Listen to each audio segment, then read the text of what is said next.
Thank you, Ian. It is with great honour for me to speak as a Westpac employee today to address the ANZAC Day ceremony. ANZAC Day is a mark of respect for those who served and died in all the great wars, conflicts, and peacekeeping operations for civilization. It's the day Australians remembers those who served and those who died for the nation. Australia has participated up to the present day in the continuing struggle to preserve our freedoms in the attempt to rid the world of tyranny. Westpac, formerly Bank of New South Wales, supported 739 staff enlisted and 134 of them lost their lives.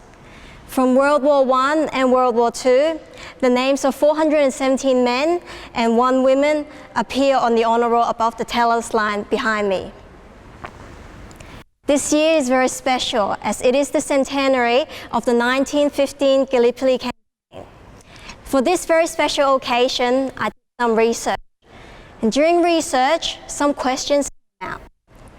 As you can see, my ethnic background is Asian. And unless you came out of the desert, none of us are natives for this country.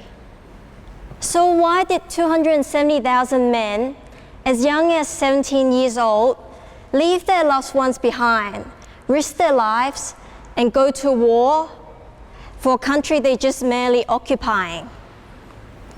And then a second question came out. Why do we celebrate ANZAC Day so much? Because ultimately it didn't meet its military campaign objections.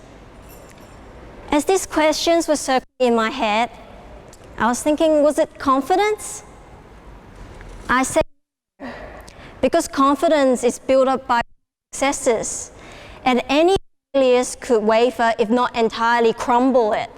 And these men, and some of them never in war, so they didn't have any experience of success or minor failure or anything. As I look around, as part of the values in Westpac, the word courage came out. According to the Oxford Dictionary, by definition, courage is the ability to do something even though it frightens you. It's an act of bravery, and it's the strength in the face of pain or grief. I wonder who here knows what's the origin of the word courage? It originated from the word cor in Latin, which means the heart, and then later became French for courage, which becomes today the English word courage. I really like this definition by the author Brené Brown. She wrote the book, The Daring Woman Reclaiming Power and Courage in Modern Society. So quote, she said, "Courage is the word of the heart. The root of the word courage is cor, the Latin word heart. In one of its earliest forms, the word courage meant to speak one's mind by telling all of one's heart. Over time, this definition has changed. And today, we typically associate courage with heroic and brave deeds. But in my opinion, this definition fails to recognize the inner strength and level of commitment required for us to actually act honestly and openly about who we are and about our experiences, both good and bad. Speaking and acting from our hearts is what I think of as ordinary courage. So courage is the word of the heart, and whatever that's coming out from the heart, it's love. Love is leaving loved ones behind, risking your life to fight for a country you call home. Love is standing at the wharf, waving to your loved ones goodbye with a strange smile, wishing them all the best, knowing that this can be the time you see them and they may never come back. Love is landing and charging a dangerous beach with your fellow brothers as one team in the face of fear and enemies. Love is growing up, never really spending time or knowing who your father really is,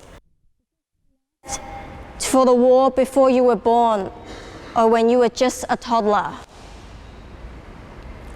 Love, up on hope of returning home to your loved ones during your 8.5 months of trench war in a dangerous and very unfamiliar environment. Love is celebrating war heroes for the last 100 years on the 25th of April every year. Today, it's not only a day to remember the deceased, it's the day to celebrate the living. We are living in a wonderful country, and it is a country of love. And that, to me, is the spirit of ANZAC Day. I am so proud to be an Australian and call Australia home. Lest we forget.